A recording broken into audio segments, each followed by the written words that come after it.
একজন ভাই প্রশ্ন করেছেন যে সোশ্যাল মিডিয়াতে ভাইরাল হওয়া কোরবানির গোশত দিয়ে প্রেমিকাকে বিয়ে করার জন্য উৎসাহ দিচ্ছেন নামদারি বক্তা।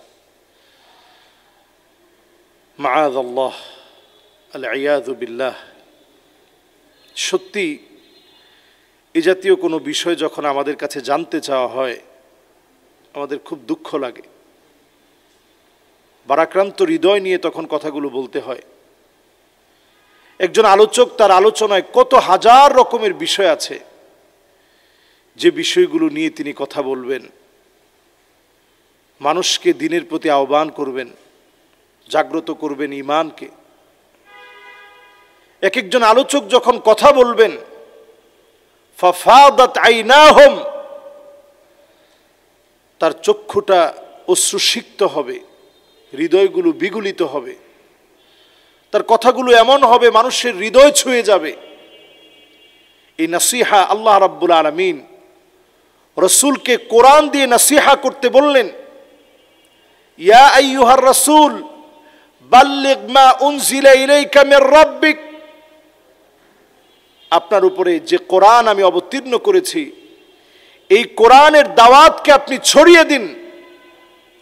এই কোরআনের দাওয়াত ছড়িয়ে দেওয়ার ক্ষেত্রে বাধা বিপত্তি, কত রকমের জুলুম নির্যাতনের শিকার হয়েছে রাসূল করিম সাল্লাল্লাহু আলাইহি ওয়াসাল্লাম। সেই দাওয়াতি মানহাজ সাহাবায়ে কেরাম গ্রহণ করে নিয়েছিলেন। এমন হয়েছে কাফেরের সামনে গিয়ে সাহাবী দাওয়াত দিয়েছে, তরবারি দিয়ে আঘাত করেছে, মাথা থেকে ফিনকি দিয়ে রক্ত বের হয়েছে। সাহাবী বলেছে, ফুস্তু ওয়া রাব্বিল কাবা, আমি কাবার মালিকের শপথ করে বলছি আমি বিজয়ী হয়ে গেলাম, রাসূলুল্লাহর দাওয়াতনামা নিয়ে আসছি, কাফের আমাকে তরবারি দিয়ে আঘাত করেছে, আমার কোনো দুঃখ নাই, কোনো আপত্তি নাই, আমি বিজয়ী হয়ে গেলাম। ওই বক্তার জন্য ধ্বংস, ওয়াইল, ধ্বংস আর লানত ওই বক্তার জন্যে যে পাপিষ্ট বক্তারা মাহফিলের মধ্যে হাসির খোরাক দেয়, নিত্য নৈমিত্তিক নতুন নতুন ইস্যু তৈরি করে তাকে নিয়ে যেন মানুষ কন্টেন্ট তৈরি করে। অনতি বিলম্বে এই সমস্ত গর্দভ, এই সমস্ত মূর্খ, এই সমস্ত জ্ঞান পাপী ফেমাস হওয়ার জন্য যারা কাজ করে তাদের ব্যাপারে সিদ্ধান্ত নেওয়া সময়ের দাবি। ঠিক কিনা বলেন? সময়ের দাবি তাদের ব্যাপারে সিদ্ধান্ত নেওয়া। তারা দেখবেন পিছনে একটা ব্যানার লাগিয়ে, সামনে কেউ নাই, ব্যানার লাগিয়ে তারা কথা বলে, মনে হচ্ছে মাহফিলের মঞ্চে কথা বলতেছে। এখনো ছাত্র অবস্থা, পড়াশোনা করতেছে বিভিন্ন মাদ্রাসায়, তাদের কথার ভিতরে এতটা অশ্লীলতা, আত-তামাউ শাহওয়ানি, যেটা মুনাফিকদের অন্যতম আলামত, যেই আলামতের কারণে ফিদ্দারকিল আসফালি মিনান নার, মানুষ চিরস্থায়ী জাহান্নামে থাকবে, যৌন সুশ্রুতি তৈরি করা। এই যে কথাটা বলা হয়েছে কোরবানির গোশত দিয়ে প্রেমিকাকে বিয়ে করবে, দ্রুত বিয়ে করে ফেলো, এখনই বিয়ে করার সময়, কোরবানির গোশত দিয়ে একটা আয়োজন করে বিয়ে করে ফেলো, এটা আত-তামাউ শাহওয়ানি, প্রকাশ্যে যৌন সুশ্রুতি। এই যৌন সুশ্রুতি যদি একজন আলেম তৈরি করে তাহলে সমাজের অবস্থা কোথায় গিয়ে পৌঁছাবে?